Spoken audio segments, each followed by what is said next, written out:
I got a violation notice about my fence. Karen tilted her head, feigning innocence. Yes, that's correct. Fences are no longer permitted under the new guidelines. I scanned the room, gesturing to the dozens of fences visible through the clubhouse windows. Funny, I see a lot of fences still standing. Are they getting notices too? Her smug smile didn't even falter. Those fences were built before the policy update. They're grandfathered in. I gritted my teeth. So let me get this straight. If I had installed my fence last year, it would be fine. But because I have it now, it's suddenly illegal? Karen nodded, her grin widening like she was enjoying this. Rules are rules. The morning started like any other. Coffee brewing, birds chirping, my dog Max lazily stretching in the sunbeam by the window. But as I stepped outside to grab the newspaper, I spotted something that immediately soured my mood. A bright red notice was taped to my front door. I sighed, already knowing this was going to be some HOA nonsense. Peeling it off, I read, Notice of Violation. Per Section 14.2 of the Neighborhood Aesthetic Code, all fences must comply with new HOA regulations regarding open and friendly neighborhood aesthetics. Your fence, which is in violation of this updated policy, must be removed immediately. Failure to comply within 14 days will result in daily fines of $50 per day. Sincerely, Karen McDictator, HOA President. I blinked at the paper, rereading the words. Open and friendly aesthetic? What the hell did that even mean? I glanced at my fence, a simple, well-maintained wooden privacy fence, the same one that had been here since I bought the house. Nothing fancy, nothing falling apart. Just a normal fence that half my neighbors also had. Then I noticed the wording, Updated Policy. My stomach dropped. They changed the rules. I scanned the street, my eyes landing on at least 5 other houses with fences, all standing tall, no violation notices stuck to their doors.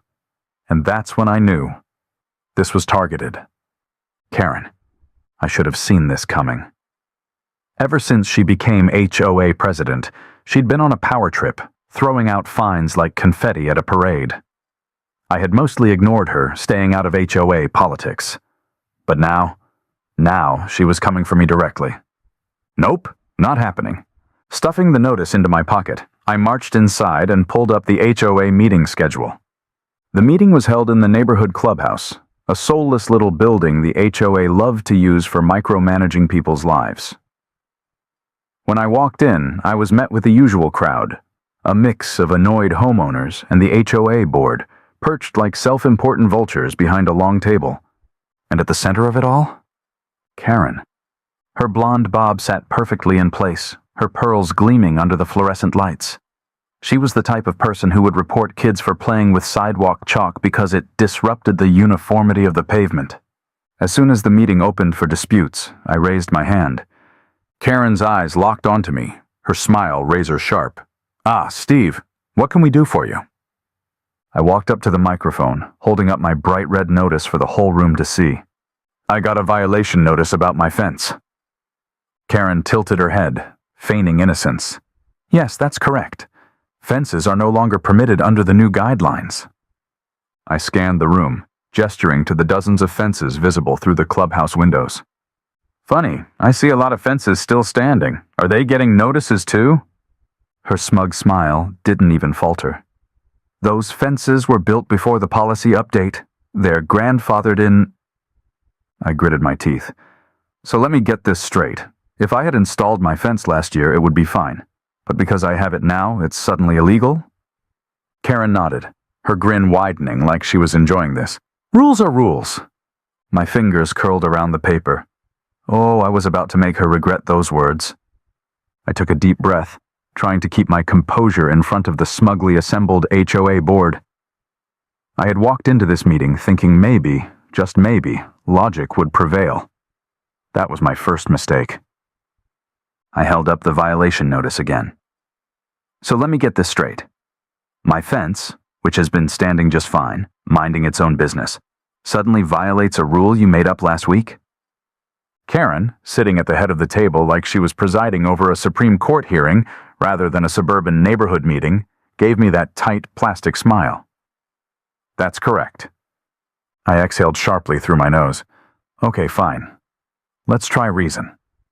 I gestured to the many, many fences visible through the clubhouse windows. Half the neighborhood has fences. Karen's smile didn't even twitch. Those were built before the new policy. We can't ask homeowners to remove them retroactively. Uh-huh. So what you're saying is, this rule only applies to me and anyone else you feel like fining in the future. Karen blinked slowly, as if I were a toddler who just tried to argue why bedtime should be illegal. It applies to any new fences. Right. Got it. New fences are evil, but old fences are precious neighborhood heirlooms. Totally fair. Okay, but I need my fence, I continued. For privacy, security, and also, I don't know, so my dog doesn't take himself on self-guided tours of the neighborhood. Karen clasped her hands together like a kindergarten teacher dealing with an unruly child. We encourage homeowners to use alternatives. Invisible fences, for example. Invisible fences? I repeated deadpan. So your solution is to let my dog learn the hard way that he has an invisible boundary, while every other dog in this neighborhood enjoys their traditional visible fences? Karen nodded like that was a perfectly reasonable answer. I glanced around the room, hoping for some shred of sanity, but the other board members just nodded along like brainwashed cult members. Let's just call it what it is, I said, waving my hands around. This is ridiculous hypocrisy. You're telling me that Jim's fence over there is an integral part of our neighborhood's rich architectural history, but mine is an attack on our sacred suburban values. Karen gave me the most infuriatingly patient smile known to mankind. I wanted to flip the HOA table. Instead, I opted for sarcasm. Oh, right. Of course. My mistake, I said, nodding solemnly. Clearly my fence is a threat to society.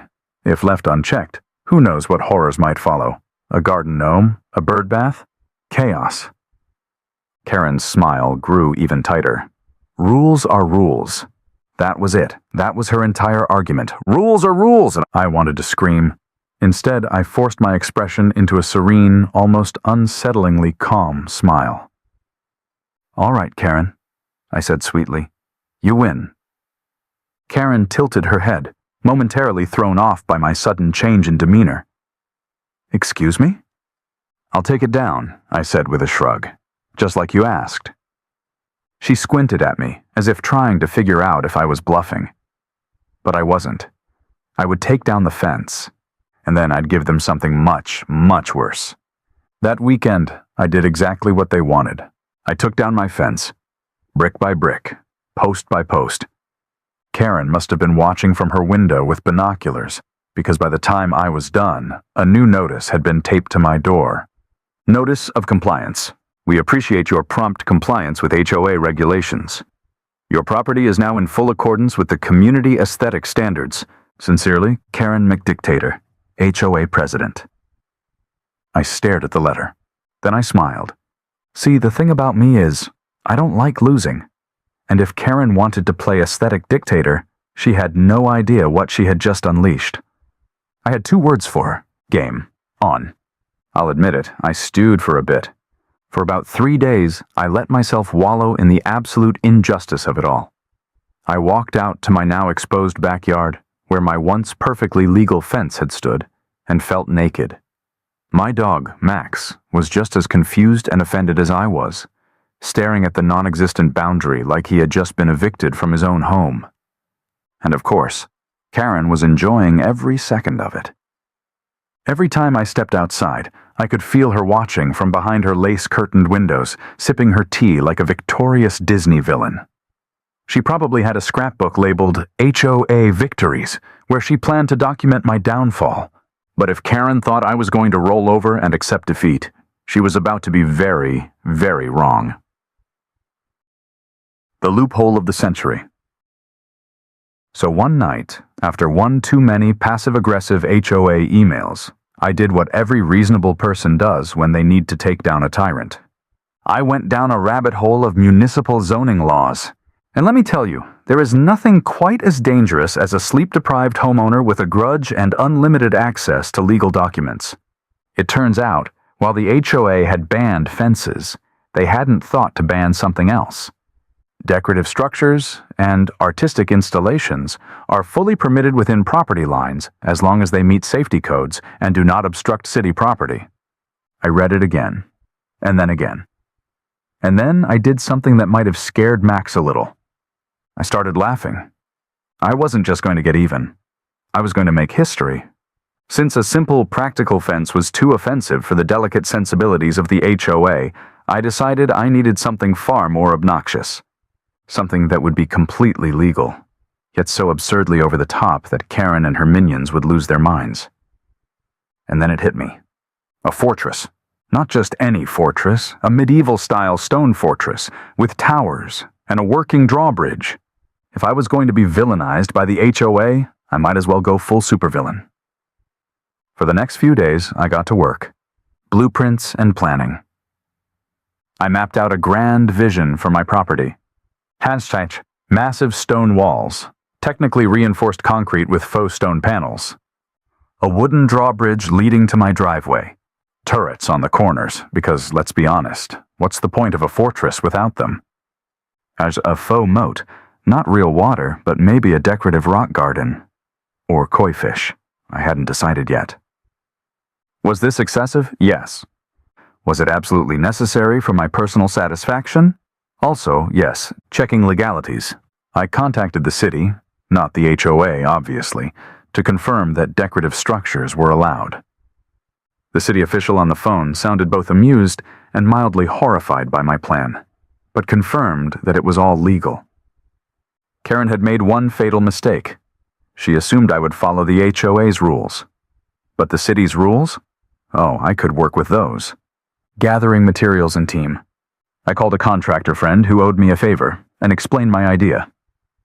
He was silent for a long time before asking, "Are you being serious?" When I assured him I was, he simply said, "This is the greatest thing I've ever been asked to build." At this point, I wasn't even doing this out of spite anymore. I was doing it for the sheer art of it. As I finalized the logistics, I imagined Karen's reaction when she realized what was happening. I could already picture her storming out of her house, clutching her HOA handbook like it was the Constitution, screeching about how my property was ruining the aesthetic of the neighborhood. Oh, Karen, you wanted to play HOA hardball? You had no idea what you just started. By the time the construction crew arrived, I was practically vibrating with anticipation. Karen had been watching me like a hawk ever since I removed the fence, probably thinking she had won our little war. But she had no idea what was coming. A low rumble echoed down the street as a massive flatbed truck pulled up in front of my house, carrying pallets of reinforced concrete panels designed to look like stone bricks. Behind it, another truck followed, hauling wooden beams, steel rods, and a towering flagpole. I stepped outside with my coffee in hand, nodding in approval as the workers hopped out and started unloading materials. Across the street, Karen's front door flew open so fast, I thought it might come off the hinges. She stood there, wearing her usual pastel cardigan and the expression of someone who just caught a kid coloring outside the lines. For a moment, she just stared at the chaos unfolding in my driveway, mouth slightly open. Then, in a flurry of furious movement, she stomped down her steps, marching straight toward me. I took a slow sip of my coffee, savoring the moment. "What is this?" she demanded, gesturing wildly at the construction crew. I feigned innocence. "Oh, just a decorative structure, for aesthetic purposes." Her nostrils flared. "Aesthetic purposes?" she echoed, her voice teetering on the edge of a screech. I gestured toward my now empty yard. Since my fence was such a problem, I thought I'd get creative. HOA rules say fences are banned, but they don't say anything about decorative, medieval-inspired architecture. Karen's face went through a series of emotions. Shock, horror, rage, and finally, barely contained fury. She opened her mouth, no doubt ready to spew some HOA rule nonsense, but then she hesitated. I saw the exact moment she realized she had no argument, because I had done my homework. Instead of responding, she turned on her heel and stormed back inside. probably to make an emergency call to the rest of the HOA board. I grinned. Oh, this was going to be so much fun. For the next few days, my property transformed from a suburban lot into an active construction zone. Workers installed massive concrete panels, their faux stone finish giving them the look of a medieval fortress wall. By the second day, the first battlements were up, and I was starting to get some serious castle vibes. The neighborhood reaction was a mixed bag. Some people, like my neighbor Mike, thought it was the greatest thing they'd ever seen. "Dude," he said, standing at the edge of his yard, arms crossed as he watched a crane hoist up one of the stone panels. "You're an absolute legend." His teenage son, holding a skateboard, just nodded in silent approval. Of course, not everyone was as entertained. Karen had now recruited an army of elderly HOA loyalists who took turns standing on the sidewalk and watching the construction like a group of nosy suburban sentinels. By the third day, the pièce de résistance arrived, the drawbridge. A team of workers assembled a fully functional wooden drawbridge, complete with thick iron chains. It was meant to serve as my driveway entrance, because if the HOA wanted to be ridiculously difficult about fences, then I was going to be just as ridiculous in response. Karen showed up as soon as she saw what was happening, armed with a clipboard and her usual brand of self-righteousness. "You cannot install a working drawbridge in a suburban neighborhood," she snapped. I folded my arms. "Why not?" She blinked, caught off guard. Because this is a residential area. It's inappropriate." I grinned. "It's a decorative structure, Karen. Perfectly legal. I even checked with the city." Her face turned an alarming shade of red. A drawbridge is not a decoration." I shrugged. "I think it adds a nice touch." Karen looked like she wanted to throw her clipboard at me, but instead she huffed and stormed off again. By the fourth day, I had really leaned into the medieval aesthetic. The construction crew installed an iron gate at the entrance, complete with an automatic remote-controlled opening system. Now, not only did my property have fortified walls, but it was officially only accessible by drawbridge or through my front door. I wasn't done, though. Oh no, I had more plans. I had statues delivered. 2 gargoyles and 2 fully armored knight figures that stood on either side of the drawbridge, as if guarding my castle. To top it all off, I had a custom flagpole installed in the center of my yard. And on that flagpole, a 30-foot banner that read, "Steve's Kingdom, no HOA allowed." By the time the workers packed up, I stood in my yard, arms crossed, admiring my glorious, legally untouchable masterpiece. From across the street, Karen was losing her absolute mind. I saw her standing in her driveway, furiously typing on her phone, probably drafting the angriest email in HOA history. I smirked. Oh, this was going to be good. The morning after my grand fortress was completed, I could sense a disturbance in the force. The air was thick with Karen's impending fury. Sure enough, before I could even finish my coffee, a small crowd began to gather at the end of my driveway. A posse of self-important HOA board members, led by the Queen herself, Karen McDictator. She stood front and center, her eyes narrowed, her lips pursed so tightly that they might have disappeared altogether. She wasted no time. Marching up to my gate, which, by the way, looked magnificent in the early morning sun, she bellowed, "Steve, come out here immediately." I took a leisurely sip of my coffee, savoring the moment. With the click of a remote, I lowered the drawbridge, letting it fall with a satisfying thud across the decorative trench. It was the kind of entrance that demanded respect, but judging by Karen's expression, all it demanded from her was blood pressure medication. "Good morning, Karen," I called cheerfully, stepping onto the drawbridge. "How can I help you on this fine day?" "What in the world is this monstrosity?" she spluttered, waving her clipboard around like it was a magic wand that could make my fortress vanish. I looked around, feigning surprise. "Oh, you mean my decorative structure? Isn't it lovely? I thought it added a bit of charm to the neighborhood." Karen's eyes bulged. "Charm? This is a hazardous eyesore. You can't just erect a medieval fortress in a suburban community. There are rules." "Funny you mention rules," I said, smiling as sweetly as I could manage. "I have all my paperwork right here." I pulled out a neat stack of documents from my pocket and handed them over. Everything is fully compliant with city regulations and the HOA's guidelines. Feel free to check. She snatched the papers out of my hand, her eyes scanning furiously. The other board members crowded around her, peering over her shoulder. I could practically see the gears in their heads turning, desperately trying to find something, anything they could use to tear down my masterpiece. It's not a fence?" One of them finally mumbled, looking up at me with confusion. "Nope," I said cheerfully. "According to the HOA's bylaws, fences are prohibited. However, there's nothing in there about decorative structures." Karen's head snapped up, her eyes narrowing. "This is clearly just a fence in disguise." "Really?" I raised an eyebrow. "Because it looks more like a castle to me. It's got battlements, a drawbridge, and a functioning iron gate. If you squint, you can even see the gargoyles up there. Hardly standard fence features." She glared at the document again. "But it's obstructing the view." I gestured broadly to the open space beyond my yard. "What view, Karen? The only thing it's blocking is your ability to micromanage my property. Everything is within my property line and well under the maximum height for structures."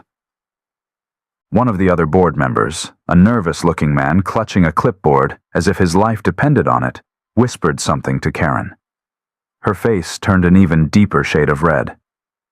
It's a safety hazard," she stammered. "You can't have a moat. Someone could fall in."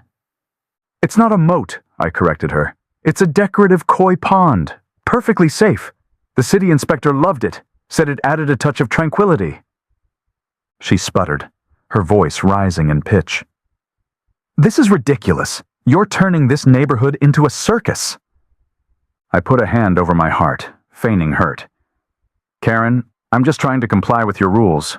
No fences, you said. Well, no fence here. Just a perfectly legal decorative structure." Her eyes were practically shooting lasers at me now. "You can't expect us to just allow this." "Actually, Karen," I said, leaning in conspiratorially, "you might want to double-check those bylaws. I found a few interesting loopholes. Did you know that any structure classified as artistic or decorative is exempt from the usual building restrictions?" Karen flipped through the pages, her hand trembling.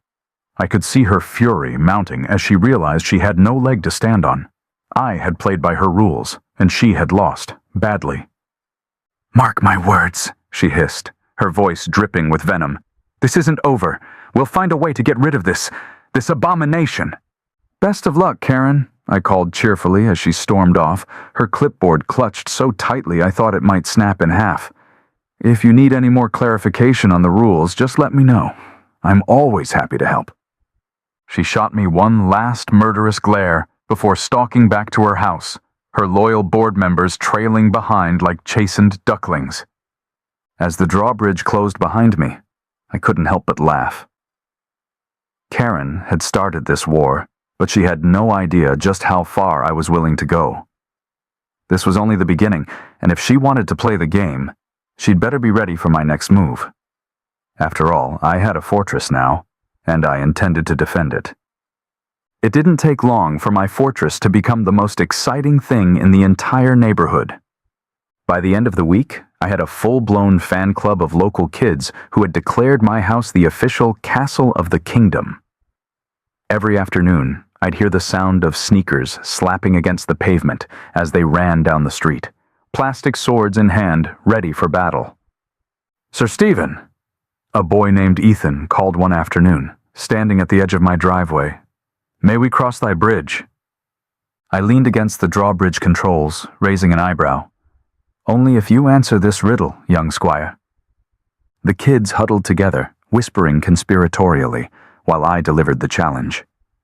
"What has roots as nobody sees, is taller than trees, up it goes, and yet it never grows?" The group fell into chaos.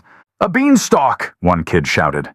"No, that's stupid. A mountain," another argued. I folded my arms.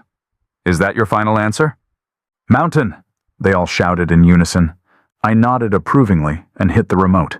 The drawbridge lowered dramatically, and they whooped in victory as they ran across, immediately declaring war on the imaginary kingdom of Karen's house. I'd be lying if I said I wasn't enjoying every second of this. Meanwhile, my adult neighbors were surprisingly supportive. "Oh, I think it's brilliant," Mrs. Patterson, an older woman down the street, told me. "I'm thinking about adding a little stone wall around my garden. Maybe some vines. You know, make it a whole medieval theme." Mike, my neighbor with the skateboard son, had already started looking into adding a mini fortress of his own. "Dude," he said, grinning ear to ear, "you might have just started a neighborhood trend." And Karen? Karen was losing her goddamn mind. A week later, the HOA called an emergency meeting. They had never done that before. I arrived at the clubhouse to find an abnormally large crowd of homeowners, all whispering amongst themselves. At the front of the room, Karen sat stiff as a board, her clipboard clutched in a death grip. The moment I walked in, she shot me a glare so intense, I was surprised it didn't set me on fire. "We are here to discuss a new bylaw proposal," she announced through gritted teeth. "One that will preserve the integrity of our neighborhood." A murmur went through the crowd. Someone in the back muttered, "Integrity? We live in a cul-de-sac, not Buckingham Palace." Karen cleared her throat and slammed a paper down on the table. "Effective immediately, I propose that we ban excessive decorative structures to prevent, well, situations like this." She shot me a pointed look, as if I had committed an unforgivable crime against suburban harmony. I raised a hand lazily. "Quick question, Karen." She sighed. "What? If we're banning excessive decorative structures, does that include the 10-foot fountain on Maple Drive featuring a statue of an angel peeing into a bowl?" The room went dead silent. Everyone in the neighborhood knew exactly which fountain I was talking about. One of the board members, an elderly man named Frank, shifted uncomfortably in his seat.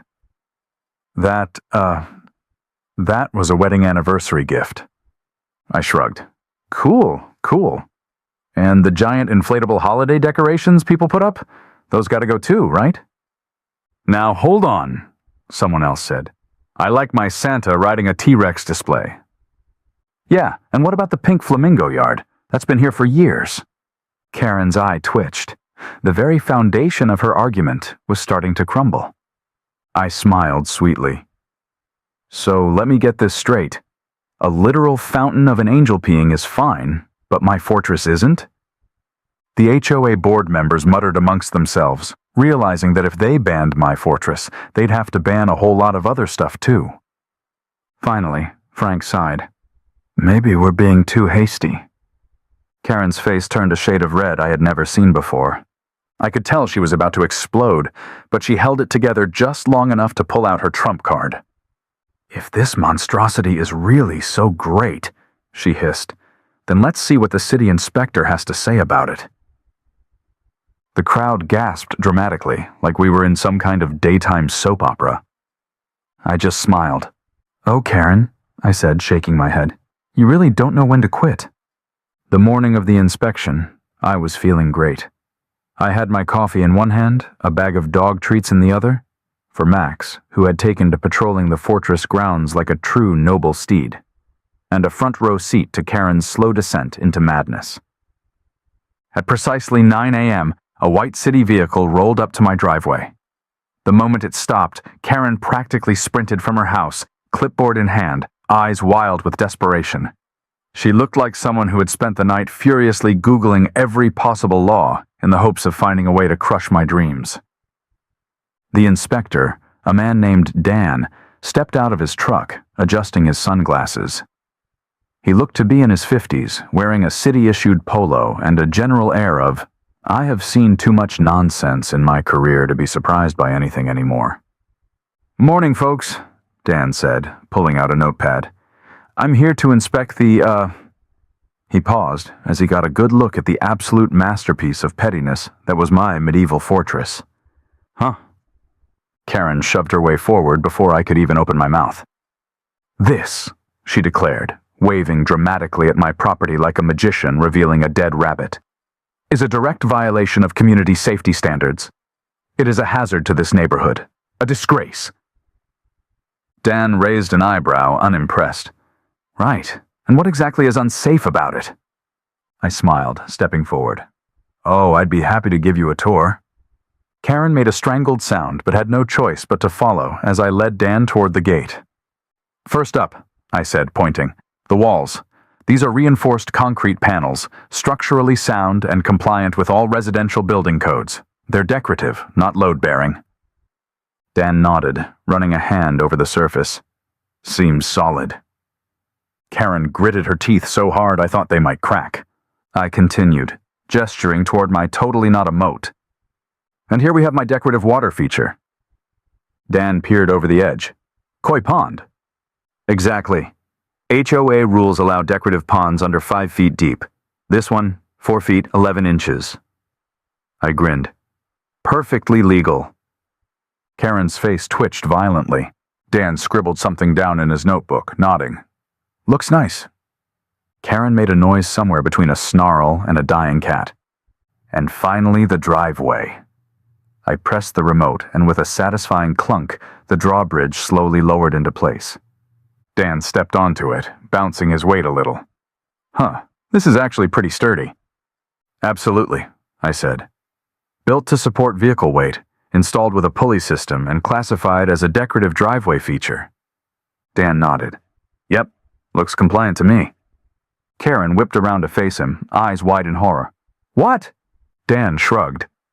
"Everything here meets residential zoning codes. It's creative, but it's legal." He turned to me and smiled. "Honestly, this is one of the coolest things I've seen in my job. I kinda love it." Karen exploded. "You can't be serious!" she shrieked. "This is a disgrace, a joke, a perversion of our neighborhood aesthetic." Dan sighed heavily, rubbing his temples. "Ma'am, nothing here is illegal. He's following the rules, just creatively." Karen looked like she was about to collapse from sheer rage. I decided to pour a little salt on the wound. "Oh, before you go," I said, pulling a printed photo out of my pocket, "can you confirm whether this giant angel fountain on Maple Drive is also considered a decorative structure?" Dan took the photo and immediately groaned. "Oh, God, I did an inspection on that thing years ago. Hideous, but technically legal." I smiled at Karen. "So is my fortress." Karen made a choking noise, spun on her heel, and stormed off without another word. Dan just chuckled. "Well, this has been a great start to my morning." At this point, Karen had officially lost the war. She had no legal leg to stand on, no HOA rule to wield against me. I thought maybe, just maybe, she would accept defeat gracefully. But no, Karen didn't do graceful. A few nights later, my security cameras caught her sneaking onto my property. I sat in my living room, watching the live feed in disbelief and pure joy as she crawled through my landscaping like a raccoon. Clipboard in one hand, phone flashlight in the other, she was clearly searching for some kind of violation she could report. Then the best part. She reached the drawbridge chains and started tugging on them, as if she could somehow prove they weren't properly installed. And then, oh, the karma. The motion-activated sprinklers turned on. Karen let out a scream straight from a horror movie, scrambling backward, slipping in the wet grass, and face-planting directly into my koi pond. I laughed so hard I nearly fell off my couch. By morning, I had already uploaded the footage to our neighborhood Facebook page with the caption, "Just a friendly reminder, the castle grounds are closed after dark. Trespassers may face unexpected consequences." The reaction was glorious. Over 200 likes. Neighbors roasting her in the comments. Someone made a meme out of the moment she fell into the pond. And the final nail in the coffin? At the next HOA meeting, the board held a vote to remove Karen as president. Turns out, people weren't thrilled about having a leader who trespassed on private property and nearly drowned in a koi pond. It was a landslide decision. As she gathered her things and stormed out of the clubhouse, red-faced and seething, I caught her eye and gave her a small, victorious wave. "See you around, Karen." She didn't respond. A week later, a for sale sign appeared in front of her house. And me? I spent the evening on my drawbridge, sipping a well-earned beer, watching as my kingdom flourished, Karen-free.